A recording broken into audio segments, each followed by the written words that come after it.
Tengan todo el más afectuoso saludo de mi parte. En este vídeo estaré abordando un tema de interés para poder avanzar hacia una cultura más inclusiva, que pueda responder a la diversidad de necesidades educativas de todos los estudiantes, incluidos los que presentan, en este caso, una discapacidad auditiva. Mi nombre es Pedro Ponciano, matrícula 22 EPSS-6-118, y estaré mostrando durante este tiempo el tema en cuestión. Para poder iniciar de manera correcta, debemos primero entender lo que es una discapacidad auditiva y cómo afecta a quien la tiene. Entonces, la discapacidad auditiva se define como la dificultad que presentan algunas personas para participar en actividades propias de la vida cotidiana, que surge como consecuencia de la interacción entre una dificultad específica para percibir a través de la audición los sonidos del ambiente y, dependiendo del grado de pérdida auditiva, los sonidos del lenguaje oral y las barreras presentes en el contexto en el que se desenvuelve la persona. El lenguaje permite a los seres humanos la comprensión a distancia y a través del tiempo. Es la principal vía por la que los niños aprenden lo que no es inmediatamente evidente y desempeña un papel central en el pensamiento y el conocimiento. Respecto a las barreras que mencioné en la definición, estas son de distintos tipos. Entre las más frecuentes se pueden encontrar la cercanía o distancia de las fuentes auditivas.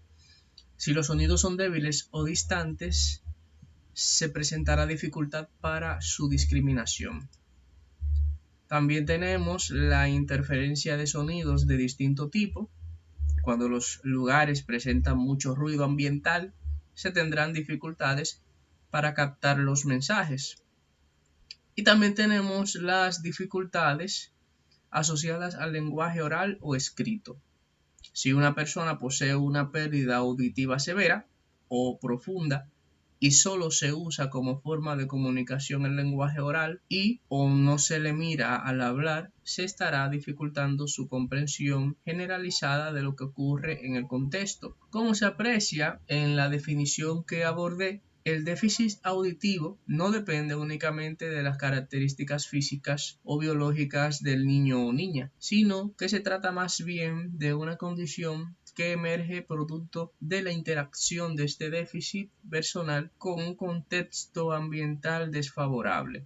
Bien, las causas genéticas van adquiriendo mayor importancia según se va progresando en el conocimiento de las enfermedades y van disminuyendo las causas adquiridas al potenciarse su prevención. Dentro de los términos a conocer está la hipoacusia, que es la disminución de la capacidad auditiva que permite adquirir el lenguaje oral por la vía auditiva, y está el cofosis o sordera, que es la pérdida total de la audición y el lenguaje se adquiere por la vía visual. Entonces, dentro de su clasificación, según parte del oído afectado, podemos encontrar la hipoacusia de transmisión, que es la zona alterada encargada de la transmisión de la onda sonora. La causa se sitúa en el oído externo medio, también las producidas por la lesión de la trompa de Eustaquio, que es un conducto que el oído medio con laringofaringe.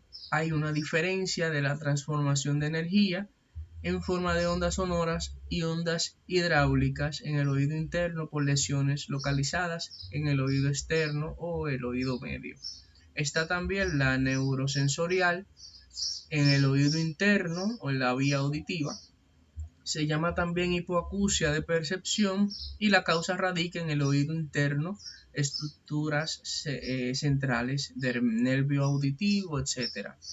Los sonidos graves los oyen relativamente bien y en algunas ocasiones y bajo determinadas circunstancias pueden mantener una conversación. Cualquier sordera superior a los 60 decibeles indica una pérdida neurosensorial pura mixta. También está, según la causa, las hereditarias genéticas, dígase las recesivas, que los padres son portadores de la enfermedad pero no son hipoacústicos, y también está la dominante, que constituye el 10% de las hipoacusias.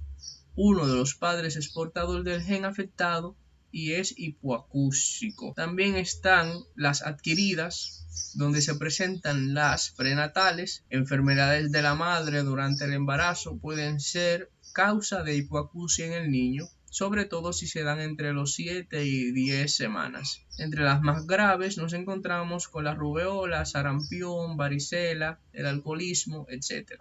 Las neonatales, donde se presenta un traumatismo durante el parto, anoxia neonatal, falta de oxígeno, la prematuridad, ictericia, aumento de la bilirrubina en la sangre por incompatibilidad de RH, y las postnatales, o también llamadas otitis y sus secuelas, fracturas del oído, afecciones del oído interno y nervio auditivo, intoxicaciones por antibióticos, meningitis, encefalitis, tumores, etc. Según el momento de aparición, se puede mencionar las prelocutivas, que se adquieren antes que el lenguaje, y las postlocutivas, que se adquieren después del lenguaje y son de mejor pronóstico. También están, según la intensidad, las leves, que es la pérdida inferior a los 40 decibeles, las moderadas de 40 a 70 decibelios, las severas superior a 70 decibelios, y está la sordera cofosis, que es donde ya no se oye. Entonces, luego de tocar este tema, es preciso abordar cuáles son las necesidades de una persona con discapacidad auditiva. Necesita que le faciliten el uso de otros medios alternativos para recibir información, principalmente visuales, dígase del lenguaje de signos, subtítulos, carteles, etc. Por lo general, tiende a pensarse que la lengua de señas es universal. Sin embargo, esta creencia no es correcta. La lengua de señas, como toda lengua, responde a la necesidad comunicativa de sus hablantes en un contexto social, cultural y regional específico. Tal como existen diferentes entre el castellano, inglés, francés, chino, entre otros, en su forma oral, también existen diferencias que se aprecian en el lenguaje de señas en cuanto a su configuración espacial, puntos de articulación, predominancia manual, entre otros. Para captar cualquier evento informativo es importante tener en cuenta que con la lectura labial no se podrá recibir toda la información si no se nos facilita previamente el contexto. Es importante para todas las personas con pérdida auditiva la correcta percepción visual de los avisos de emergencia en lugares bien visibles. Ser sordo no implica necesariamente la mudez. Por esto sería bueno excluir el término o calificativo de sordomudo como forma de referirse a las personas que solo presentan una dificultad auditiva. Acá vemos esta imagen donde aparece el abecedario de lenguas de señas. Este es el que se utiliza en la República Dominicana. Sin más, doy las gracias por mantenerse escuchando hasta ahora, y el lenguaje de señas puedo decir gracias de esta forma.